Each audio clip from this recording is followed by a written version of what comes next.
우리 학교 친구들 안녕하세요. 궁금해. 알려줘. 궁할 시간이 돌아왔습니다. 여러분 한 주간도 잘 지내셨지요? 먼저 지난주 퀴즈 정답부터 살펴보겠습니다. 네, 목사님. 첫 번째 문제는요. 제레미 리프킨이라는 사람이 쓴 책의 제목으로 환경오염의 문제와 더불어 육식에 대한 경고의 메시지를 다루고 있는 내용이 담긴 이 책의 제목은 무엇일까요? 라는 문제였습니다. 정답은 3번 육식의 종말이 정답입니다. 네, 두 번째 퀴즈입니다. 요한복음에는 예수님께서 제자들을 따로 모이게 하셔서 식사를 베푸시는 성찬식이 등장할까요? 등장하지 않을까요? 라는 질문이었습니다. 정답은 2번 등장하지 않는다 입니다. 우리 정답을 맞춘 친구들에게는 부서별로 선물을 보내드리겠습니다. 그럼 이번 주 질문을 살펴볼까요?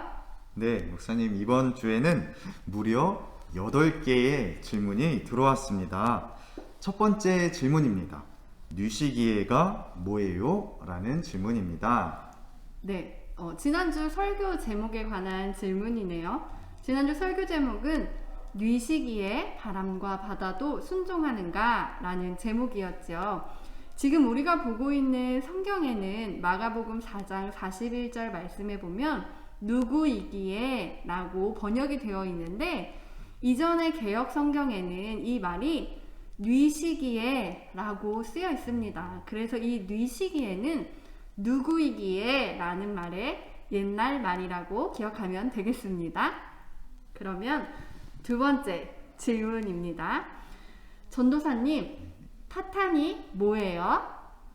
네, 지난주 설교 말씀 중에 담임 목사님께서 우리가 살아가는 삶의 풍랑에는 질병도 있고 가난도 있고 외로움도 있고 그리고 파탄도 있다라고 말씀해 주셨어요.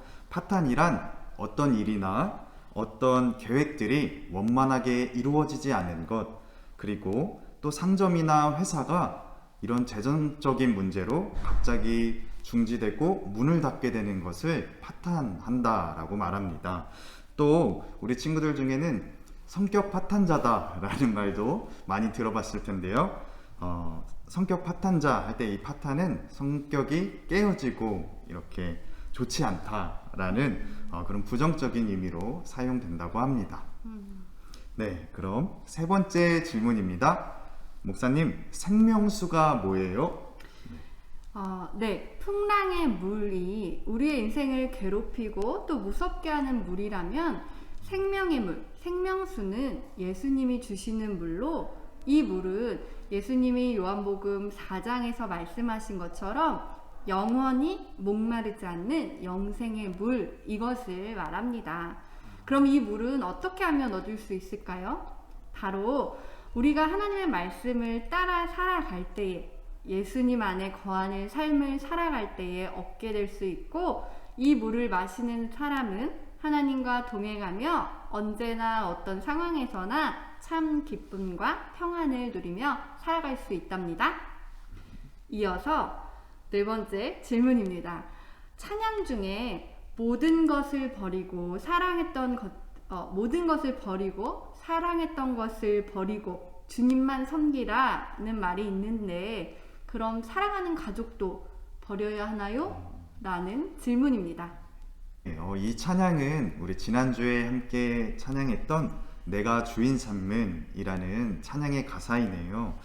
이 찬양의 가사를 보면 내가 주인 삼은 모든 것 내려놓고 주님만 사랑해 라는 고백의 가사가 담겨져 있습니다. 이 고백의 의미는 내가 사랑하고 소중히 여기는 가족, 또 친구, 또 뭐 게임, 돈 이런 것들을 다 떠나서 멀리해라, 멀리하자 라는 그런 뜻이 아닙니다. 우리의 가족도 친구도 너무 소중하고 우리가 또 하는 게임이나 돈도 우리가 살아가는 데 있어서 필요한 부분이죠. 그런데 이러한 것들을 우리가 하나님보다 더 소중히 여기고 우선시하는 것이 문제가 됩니다. 네, 하나님은 우리에게 우상을 섬기지 말라라고 말씀하셨는데 여기서 우상이란 우리가 하나님보다 더 사랑하고 귀하게 여기는 것, 이것이 모두 우상이기 때문이죠. 그래서 우리는 날마다 나의 삶을 점검해 보면서 내가 하나님보다 다른 것들을 더 많이 생각하고 좋아하고 또 우선시했던 것이 있다면 이제는 다시 우리의 우선순위의 첫 번째를 하나님으로 회복할 수 있도록 우리는 노력해 나가야 합니다.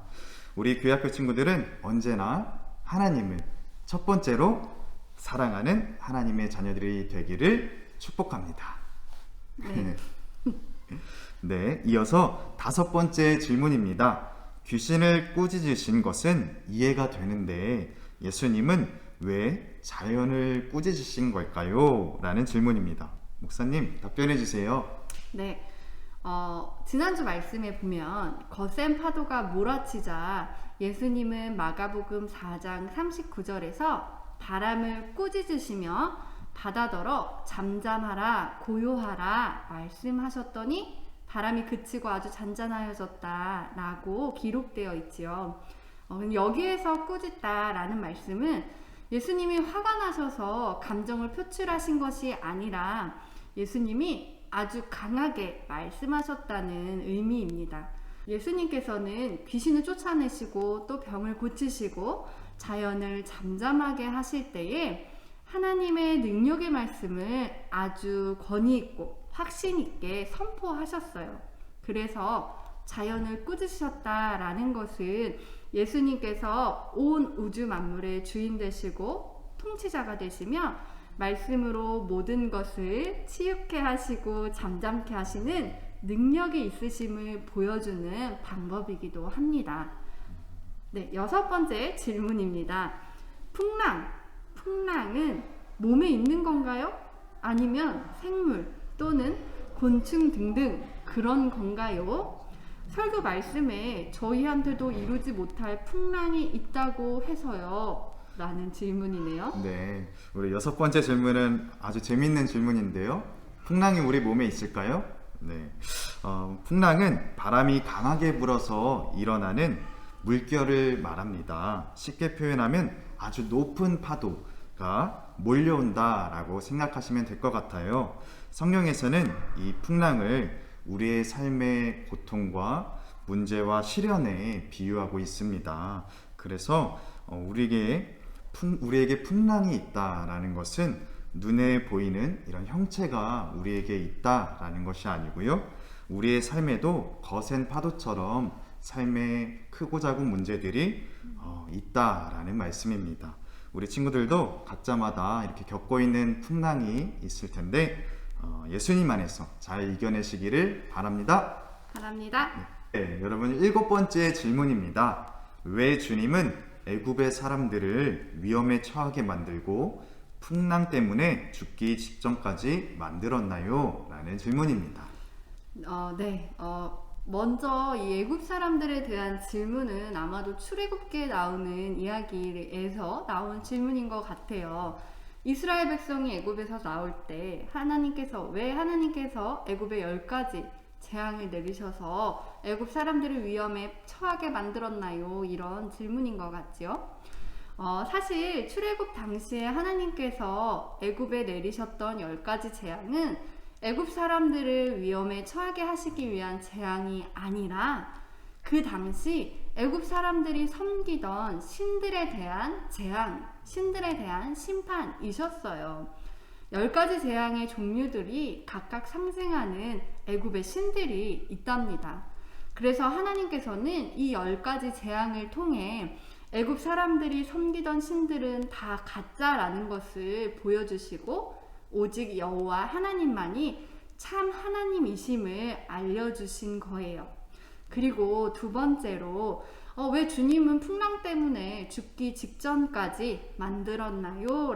라고 물어봤는데 여러분, 제자들이 배를 타고 가면서 만난 이 풍랑은 예수님께서 주신 풍랑이 아니랍니다. 그 풍랑은 언제든지 만날 수 있는 자연 현상이지요. 즉, 우리가 살아가면서 언제든지 만날 수 있는 인생의 어려움이에요. 그렇다면 왜 예수님은 바로 풍랑을 멈추지 않으셨을까? 예수님과 함께 배에 탔는데 왜 풍랑을 만날까? 라고 생각할 수도 있겠죠? 하지만 예수님이 제자들을 골탕 먹이시려고 일부러 죽기 직전까지 두신 것이 아니랍니다. 예수님과 함께 배를 타고 가고 있는데도 풍랑을 만난 것은 우리가 예수님을 믿어도 살면서 어려운 일을 만나고 문제가 있다라는 것을 가르쳐 주시는 거예요. 그리고 또 예수님께서 점점 풍랑이 휘몰아치고 아주 거세졌을 때에 그때에서야 잠에서 깨어나 풍랑을 잠재우심으로 우리가 언제나 예수님과 함께 한다면 우리가 살면서 만나는 풍랑, 즉 인생의 어려움과 고난, 문제들이 아무것도 아님을 예수님에 대한 확실한 믿음을 가지고 풍랑을 대처하는 당당한 믿음을 가져야 한다는 것을 가르쳐 주신 것이랍니다. 그러니까 우리 모든 새신교회학교 친구들도 언제나 예수님에 대한 믿음을 굳게 하고 인생에서 만나는 풍랑에서도 예수님과 함께 이겨내시기를 바랍니다. 네, 목사님 감사합니다. 이제 우리 마지막 한 가지 질문이 더 남았는데요. 이 질문도 우리 목사님에게 한번 제가 여쭤보겠습니다. 8번째 질문입니다. 저는 계속 열심히 아침, 점심, 저녁으로 기도를 하고 있는데 왜 하나님은 저의 기도를 안 들어주실까요? 라는 질문입니다. 네, 우리 친구가 매일매일 아침, 점심, 저녁으로 열심히 기도하고 있다고 하니까 목사님이 너무 기분이 좋네요. 그리고 하나님도 정말 기뻐하실 거예요. 그런데 우리 친구가 나는 이렇게 열심히 기도하는데 왜 하나님은 저의 기도를 안 들어주세요? 라고 물어봤죠.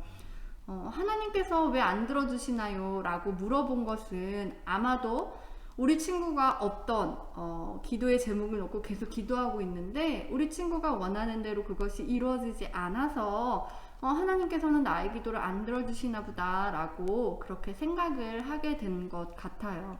그런데 우리 친구들, 우리가 계속해서 기도에 대해서도 얘기를 하고 있지만 기도는 우리가 소원을 들어주는 지니의 램프, 소원 램프에 빌어서 우리의 소원대로 우리가 원하는 대로 이루는 것이 기도가 아니라고 했지요.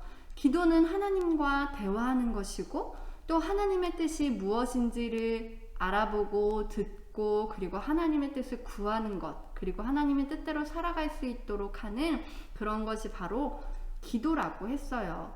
그리고 때때로 하나님께서는 우리에게 기도에 대해 응답해 주실 때에 우리의 기도에 바로 응답해 주시기도 하지만 때로는 우리의 기도에 기다려라 하실 때도 있다고 했었죠. 그래서 하나님께서는 언제나 우리가 생각하는 것과는 좀 달라도 우리에게 가장 좋은 때에 가장 좋은 방법으로 응답해 주시는 분이라는 것을 우리 친구들이 꼭 믿을 수 있기를 바라요. 그래서 우리 친구가 어떤 기도 제목으로 그렇게 아침, 점심, 저녁 열심히 기도하고 있는지 잘 모르지만 우리 하나님께서는 우리 친구가 매일매일 아침, 점심, 저녁 기도하는 것을 다 듣고 계시다는 것을 꼭 기억할 수 있기를 바라요. 그래서 하나님께서는 그 기도를 다 듣고 계셨다가 우리 친구에게 가장 좋은 때에 가장 완전한 때에 하나님의 방법으로 응답해 주신답니다. 그리고 또 한 가지는 하나님께서는 때로 우리의 원함대로 이루어지지 않으실 때도 있어요. 그것은 하나님이 보시기에 우리에게 좋지 않기 때문에 우리의 원함대로 이루어지지 않는 것이랍니다.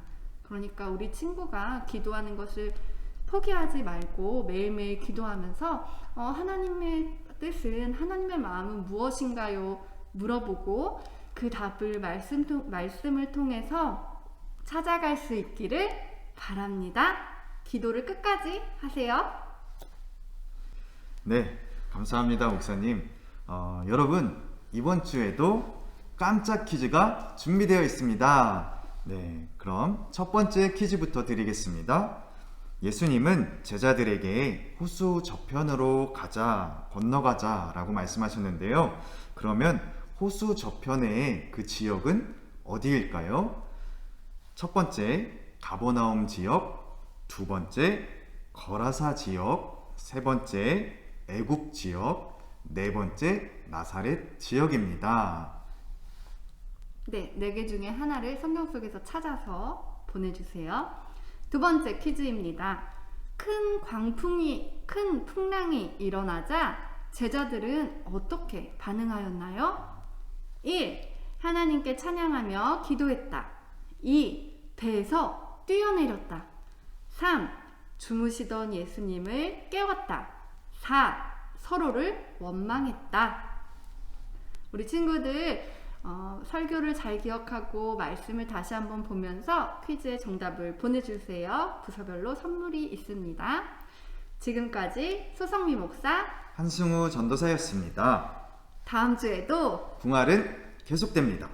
다음 주에 만나요.